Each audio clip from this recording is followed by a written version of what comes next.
If you're not already on my Facebook fan page, make sure you go to Facebook/Dr. Vuong, DOCTOR Vuong, and make sure you like it and follow that page where you can participate in these polls.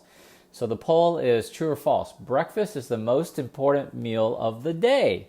And out of 693 votes, so almost 700 votes, you guys are split pretty evenly. 57% of y'all think that it is true. Breakfast is the most important meal of the day, and only 43% think that it's false, right? So here is the proper answer. Correct answer is this. False. Breakfast is not the most important meal of the day. And this is an old marketing. Someone write marketing in the comments, right? This is a marketing trick to get you guys to buy more cereal. That's pretty much it. It is a marketing ploy to get you guys to buy more breakfast foods. So breakfast is not the most important meal of the day. Now, some of you guys will be, but my grandpa lived to 95 years old, blah, blah, blah, blah, right? But you have to think about this, right? Turn of the century, it was very different. When we were in the frontier lands, farmers would get up probably 3:30, 4:30 in the morning, and they're taking care of the cows and they're taking care of their farm animals, and they've already done a full day's worth of work by the time 7 o'clock comes around. And ding, ding, ding, ding, ding, ding, ding, ding, ding, you ring the bell like you see in the old Western movies. Come have your breakfast. It's the most important meal of the day. And the farmers would come and eat their breakfast of bacon and eggs, right? Usually, biscuits and gravy, maybe, and then go back to work on the farm. Well, that's not the case in modern America. Modern America, what is the typical breakfast? The typical breakfast is going to be cereal, right? Pop-Tarts. And with more commercials, I remember growing up as a little kid with Pop-Tart commercials. Like it was like you as parents, you gave your kids Pop-Tarts, so on their way out the door to school, right? But there's nothing nutritious in Pop-Tarts. If you think about the average American breakfast, it's really not even bacon and eggs anymore. It really is pancakes. It really is desserts. It's croissants. It's for the rest of the world, American breakfast would normally be called a pastry. It would be called dessert. And yeah, we eat this shit thinking that we're doing something healthy, right?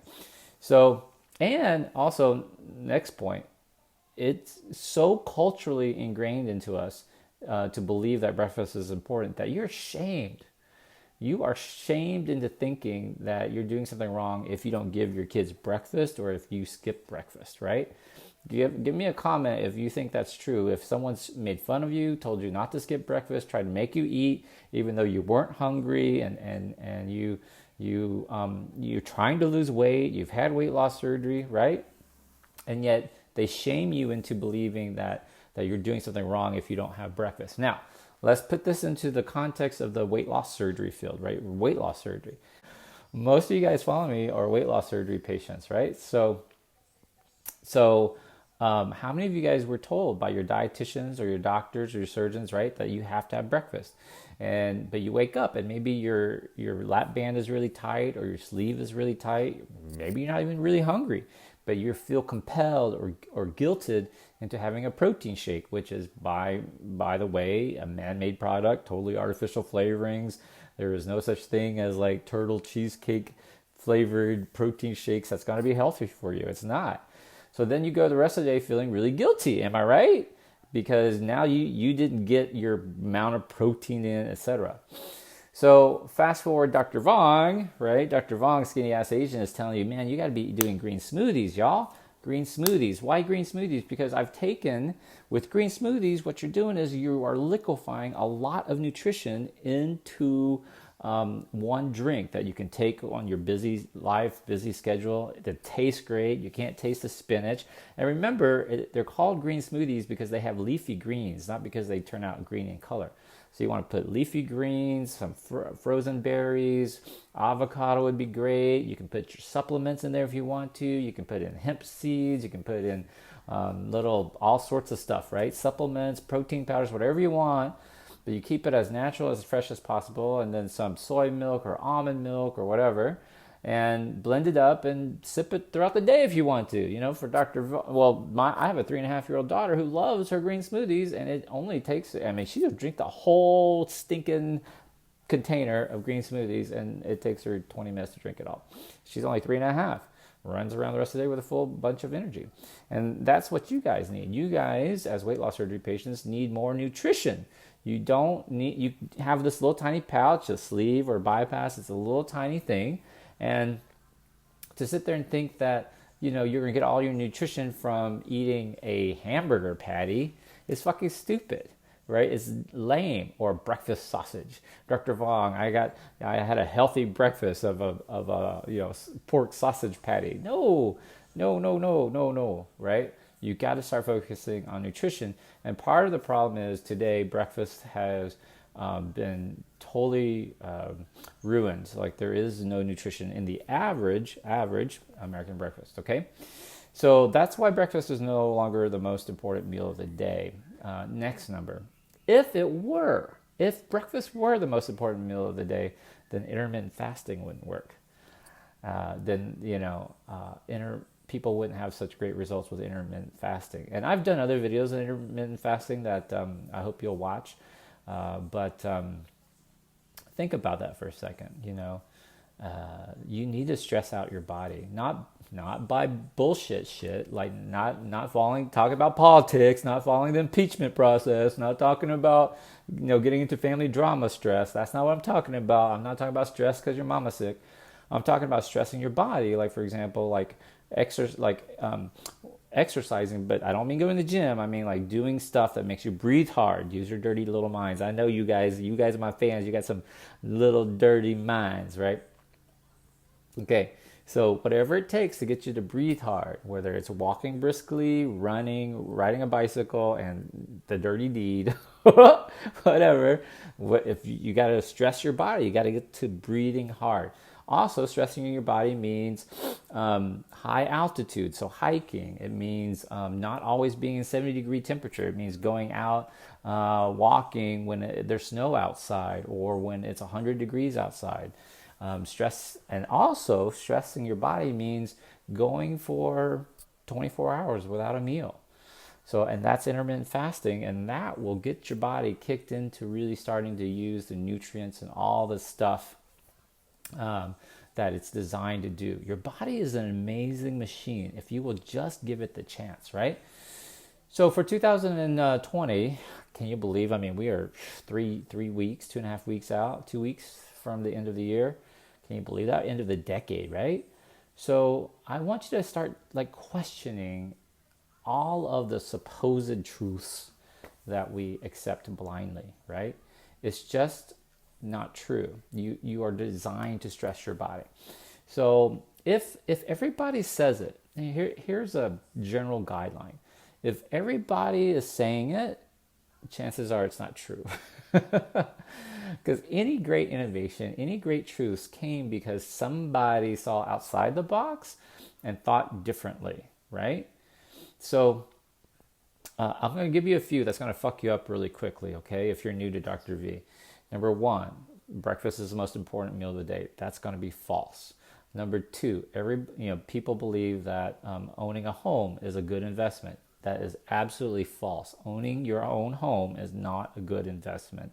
Trust me, I've owned plenty of homes. I've done lots of real estate investing, et cetera, et cetera.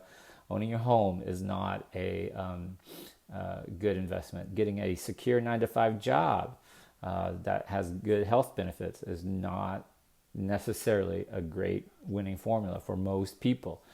I will tell you a few truths, so I don't want to leave you high and dry. Number 1, you can go a long time without food.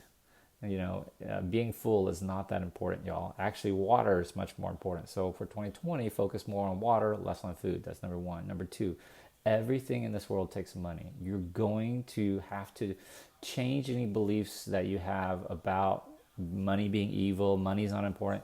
Everything in your life, I want you right now, if you're watching me, look around your surroundings.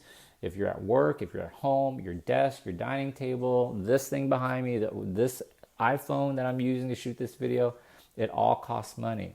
And when you embrace that and you understand that it costs money, then you can change your attitude towards it.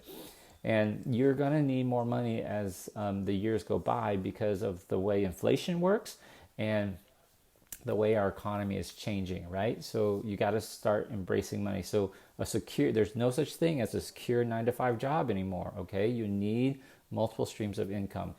But everyone's still telling you to get a nice, comfortable, secure job. I'm telling you that's just not true. I'll give you another one. A college education is probably not necessary anymore. So if you're a parent and you're stressing out about your kids going to college, unless they're going to be a doctor, unless they're going to be a nurse, unless they're going to be a lawyer, unless they're going to go into some profession like an engineer that requires a degree, they really don't need to go to college. I'm telling you, I've had more schooling than most of you guys watching. I had 13 years of higher education. And I'm telling you, college is not that important. I argue with Kizzy's mom on this all the time. And she's a professor at Rice University, which is a top tier university. It's hard to get into. And the future of universities looks very, very bleak. Mostly because your English degree, your history degree does not prepare you for life in the real world. It's just not that value anymore. And companies these days understand that they would rather spend money training you than having you waste 4 years in college. These are some of the truths that are quickly changing, okay? I know I got just a little bit off track. I'm so sorry. Got a little bit off track. Breakfast is not the most important meal of the day. It is just a lie, okay? It's just not true anymore. For this upcoming time of your life, I want you to start questioning other things that people say are true. That's just not true, right? Love you guys very much. See you next Hi, time. Dr. Vuong here. If you loved that video, I hope you will check out velocity2020.com. I want to meet you in person. This is my big annual conference in Vegas. It's amazing. It's not just about weight loss surgery, but it's about taking your life up to the next level. You're going to meet the best people, the best speakers, the best audience possible. You're going to really take your life up to the next level. 2020 is all about vision, clarity, and focus. We're going to show you how to find your vision, what you really want to do with your life, get crystal clear, clarity, and then find your laser focus to do what you need to do to have the amazing life that you deserve. Hope to see you there.